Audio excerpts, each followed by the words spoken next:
തൃക്കാക്കരയിലെ എല്ലാ നിവാസികൾക്കും മറ്റൊരു വീഡിയോയിലേക്ക് സ്വാഗതം. ഞാൻ ഇന്ന് പറയാൻ ഉദ്ദേശിക്കുന്ന വിഷയം തൃക്കാക്കരയെ സംബന്ധിച്ചിട്ടുള്ളതാണ്.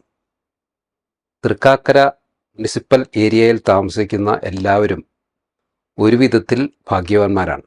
എന്തുകൊണ്ടാണെന്ന് ചോദിച്ചാൽ, കേരളത്തിലെ ഏറ്റവും കൂടുതൽ വരുമാനമുള്ള മുനിസിപ്പാലിറ്റിയാണ് നാം താമസിക്കുന്ന നമ്മുടെ തൃക്കാക്കര മുനിസിപ്പാലിറ്റി. അപ്പോൾ അതുകൊണ്ട് തീർച്ചയായും ഇത്രയും പണമുള്ള ഈ മുനിസിപ്പാലിറ്റിയിൽ താമസിക്കുന്ന നമുക്ക് ഈ മുനിസിപ്പാലിറ്റിയിൽ നിന്ന് എന്ത് സേവനമാണ് ലഭിക്കുന്നത്? നമ്മൾ താമസിക്കുന്ന വീടുകൾക്ക് എല്ലാ വർഷവും ഹാഫ് ഇയർലി വെച്ചിട്ട് നമ്മൾ ബിൽഡിംഗ് ടാക്സ് കൊടുക്കുന്നുണ്ട്.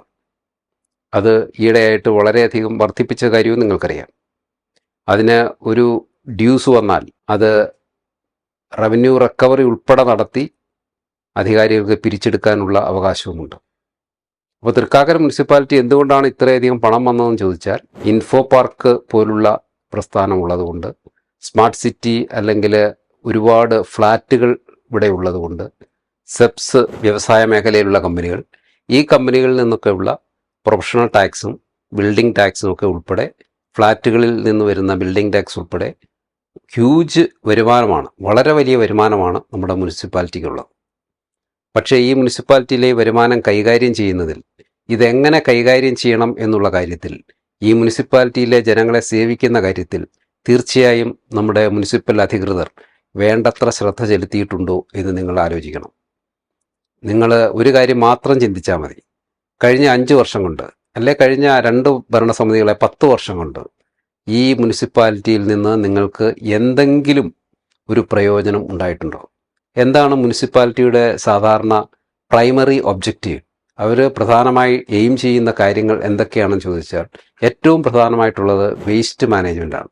നിങ്ങളുടെയൊക്കെ വീടുകളിൽ, എത്ര വീടുകളിൽ ദിവസേന വന്ന് ഇവർ മുനിസിപ്പാലിറ്റിയുടെ ആൾക്കാർ വേസ്റ്റ് എടുക്കുന്നുണ്ട്? നിങ്ങളൊന്ന് ആലോചിച്ച് നോക്കണം. നമ്മുടെ ഈ തൃക്കാക്കര മുനിസിപ്പൽ ഏരിയയിലെ പല സ്ഥലങ്ങളിലും കുടിവെള്ളം ഒരു കിട്ടാക്കനിയാണ്. ആഴ്ചയിൽ 2 ദിവസം മാത്രം പൈപ്പിൽ കൂടി കുടിവെള്ളം വരുന്ന സ്ഥിതിയുണ്ട്. പിന്നെ റോഡിൽ ഇറങ്ങി നടക്കാൻ വയ്യാത്ത വിധത്തിൽ തെരുവ് നായ്ക്കളുടെ ശല്യമുണ്ട്. രാത്രിയായാൽ തെരുവ് വിളക്കുകൾ കത്താത്ത, സ്ട്രീറ്റ് ലൈറ്റുകൾ കത്താത്ത ഒരുപാട് റോഡുകളുണ്ട്. മുനിസിപ്പൽ റോഡുകളുടെ അവസ്ഥ അതിലും വലിയ ശോച്യാവസ്ഥയിലാണ്. മഴ പെയ്താൽ റോഡിൽ കൂടി വെള്ളം കാരണം, മഴക്കെട്ട് കാരണം ഇറങ്ങി നടക്കാൻ വയ്യാത്ത അവസ്ഥ. കൊതുകിൻ്റെ ശല്യം വളരെ രൂക്ഷമാണ്. മുനിസിപ്പൽ പാർക്കുകൾ ഉണ്ട്, എന്നാൽ ആ മുനിസിപ്പൽ പാർക്കുകൾ വേണ്ടത്ര നവീകരിക്കാനോ വേണ്ട ഫെസിലിറ്റീസ് കൊടുക്കാനോ മുനിസിപ്പൽ അധികാരികൾ തയ്യാറായിട്ടുണ്ടോ? അല്ലെങ്കിൽ ഒരുപാട് മാർജിനലൈസ്ഡായ പാവപ്പെട്ട ബുദ്ധിമുട്ടുന്ന ആൾക്കാർ, വയോജനങ്ങളായുള്ള ആൾക്കാർ നമ്മുടെ മുനിസിപ്പാലിറ്റിയിൽ താമസിക്കുന്നുണ്ട്. ഇവർക്കൊക്കെ എന്തെങ്കിലും നല്ല സ്കീംസ് ഉണ്ടാക്കുവാൻ ഈ മുനിസിപ്പൽ അധികാരികൾ ശ്രദ്ധിച്ചിട്ടുണ്ടോ?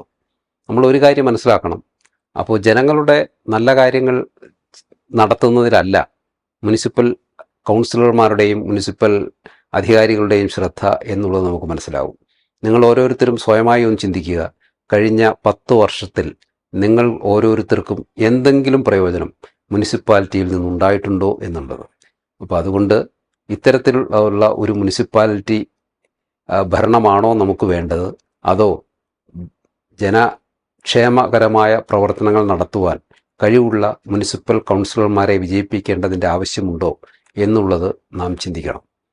കൂടുതൽ രാഷ്ട്രീയം ഈ ഒരു വീഡിയോയിൽ ഞാൻ പറയുന്നില്ല. തീർച്ചയായും മറ്റൊരു വീഡിയോയിൽ നമ്മുടെ തൃക്കാക്കര മുനിസിപ്പാലിറ്റിയുമായിട്ട് ബന്ധപ്പെട്ട കൂടുതൽ വിവരങ്ങൾ നിങ്ങളോട് ഞാൻ പങ്കുവെക്കും. അതുവരെ എല്ലാവർക്കും നമസ്കാരം.